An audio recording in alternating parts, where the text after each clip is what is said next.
پٹھان خان کا اصل نام غلام محمد تھا۔ وہ ضلع مظفر گڑھ کی تحصیل کوٹ ادو کے نواحی گاؤں تمبو والا میں پیدا ہوئے۔ جب غلام محمد صرف چند سال کے تھے، ان کے والد نے تیسری شادی کی اور اپنی تیسری بیوی کو گھر لے آئے۔ اس کے بعد غلام محمد کی والدہ نے غلام محمد کے والد کو چھوڑنے کا فیصلہ کیا اور وہ اپنے جوان بیٹے کو ساتھ لے کر اپنے والد کے ساتھ رہنے کے لیے کوٹ ادو چلی گئیں۔ جب غلام محمد شدید بیمار ہوئے تو ان کی والدہ ان کو روحانی شخصیت کے پاس لے گئیں۔ بزرگوں کی بیوی نے ان کی دیکھ بھال کی اور ان کی والدہ کو غلام محمد کا نام تبدیل کرنے کا مشورہ دیا۔ غلام محمد پٹھان کی طرح نظر آتے تھے، لہٰذا ان کا نام پٹھان خان رکھ دیا گیا۔ یوں وہ ہمیشہ کے لیے پٹھان خان بن گئے۔ باپ نے ان کی فکر چھوڑ دی تو پٹھان خان کے سر پر گھر کی ذمہ داریاں آن پڑیں۔ وہ لکڑیاں اکٹھی کر کے اپنے گھر کی ذمہ داری نبھاتے رہے، جس کی وجہ سے پٹھان خان نے 7 جماعتیں پاس کر کے پڑھائی کو خیر بات کہہ دیا تھا۔ پٹھان خان صاحب وہ لکڑیاں گھر لاتے تو ان کی والدہ محترمہ تندور گرم کرتیں اور پورے محلے کی روٹیاں پکا کر کچھ رقم کما لیتیں اور ان سے اپنے بچوں کا پیٹ پالتیں۔ والدہ کی وفات کے بعد پٹھان خان صاحب نے باقاعدہ موسیقی کی تربیت حافظ نذر حسین سے حاصل کی، جن کا تعلق کیرور پکا سے تھا۔ استاد پٹھان خان کا رجحان شروع سے ہی موسیقی اور تھیٹر کی طرف تھا۔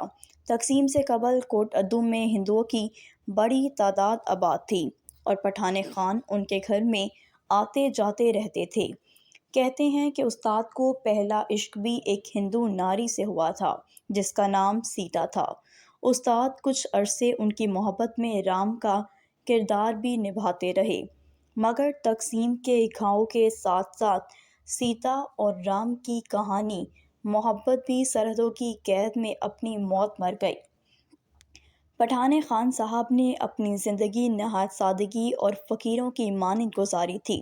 استاد کا زیادہ تر رجحان صوفیاء کرام کے ملامتی سلسلے سے تھا، جس کی وجہ سے خان صاحب نے صوفیانہ کلام گایا، جن میں سرائیکی خطے کے مشہور صوفی بزرگ خواجہ غلام فرید اور شاہ حسین قابل ذکر ہیں۔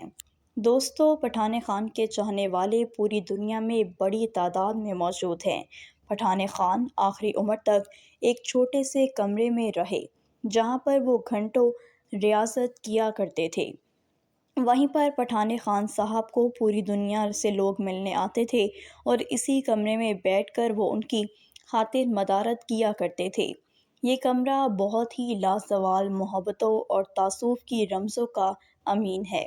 اسی رمز میں ایک یاسین بھی ہے، جو کہ عاشق اور معشوق کی صوفی فلسفی کی داستان ہے۔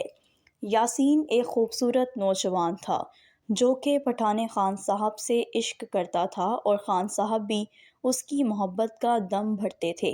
یہ تعلق تا دم مرگ قائم رہا۔ جب یاسین اس دنیا سے رخصت ہو گیا تو پٹھان خان صاحب بھی زیادہ عرصہ زندہ نہیں رہ سکے۔